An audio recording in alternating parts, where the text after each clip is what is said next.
পিকে magic food ফ্যাক্টরিতে তোমাদের সকলকে স্বাগত জানাই। প্রতিদিনের মতো আজ আমি আবারও চলে এসেছি আমার চ্যানেলে একটি নতুন ধরনের রেসিপি নিয়ে। তার জন্য এখানটায় আমি নিয়েছি কিছু পরিমাণ শিম, আর শিমটাকে ভালোভাবে বেছে ধুয়ে রেখেছি। আর নিয়ে নিচ্ছি কিছুটা ছোট মাছ, তার কাঁটাগুলোকে বেছে ওকে ভালো করে পরিষ্কার করে ধুয়ে নিয়েছি। এবার সেই মাছে দিয়ে দিচ্ছি সামান্য পরিমাণ হলুদ আর লবণ, যেটা মাখিয়ে রেখে দেব।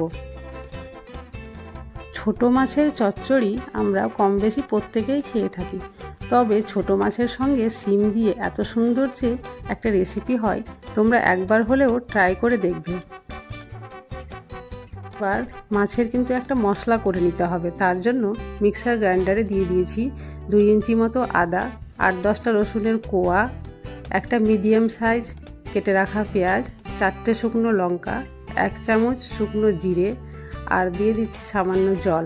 এবার ভালোভাবে গ্রাইন্ড করে নিলাম।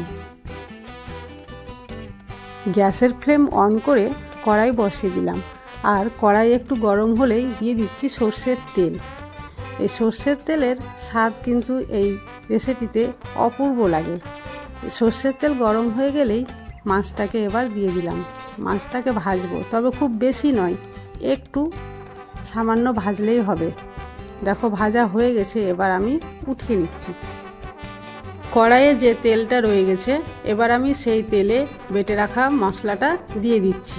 তারপরে দিয়ে দিব 1 চামচ হলুদ আর 1 চামচ লবণ। তারপরে ভালোভাবে মশলাটা একটু কষিয়ে নিতে হবে। গ্যাসের ফ্লেম মিডিয়াম টু লোয়ে রেখে মশলাটাকে ভালোভাবে ভেজে নিচ্ছি। দেখো মশলাটা কিন্তু ভাজা ভাজা হয়ে আসছে, সাইডে থেকে হালকা করে তেলও ছেড়ে দিয়েছে। মশলা যদি ভাজা না হয় তাহলে মশলাটা কাঁচা গন্ধ থেকে যায়, তাই মশলাটা প্রথমে ভালো করে ভেজে নিতে হবে। তারপরে ধুয়ে রাখা শিমটা এবার মশলায় দিয়ে দিচ্ছি, দিয়ে আবারও ভালোভাবে নাড়াচাড়া করছি। একটু কষিয়ে নেওয়ার পরে এবার শিমটাকে ঢেকে রেখে দেব।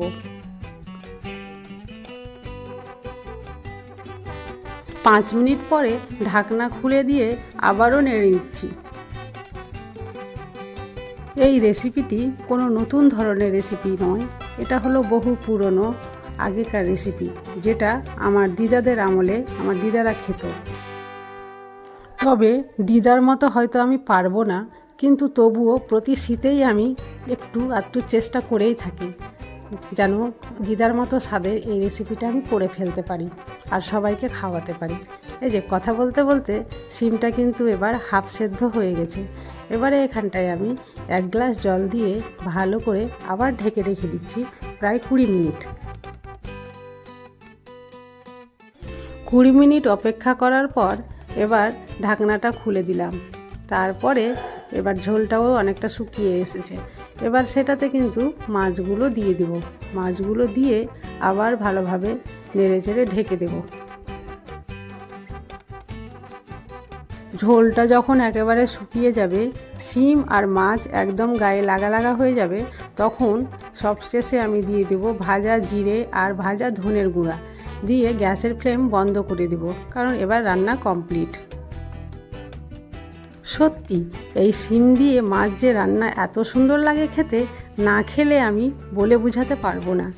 একদিন হলেও তোমরা অবশ্যই ট্রাই করে দেখবে, দেখবে ছোট থেকে বড় সবাই পেট ভরে ভাত খাবে।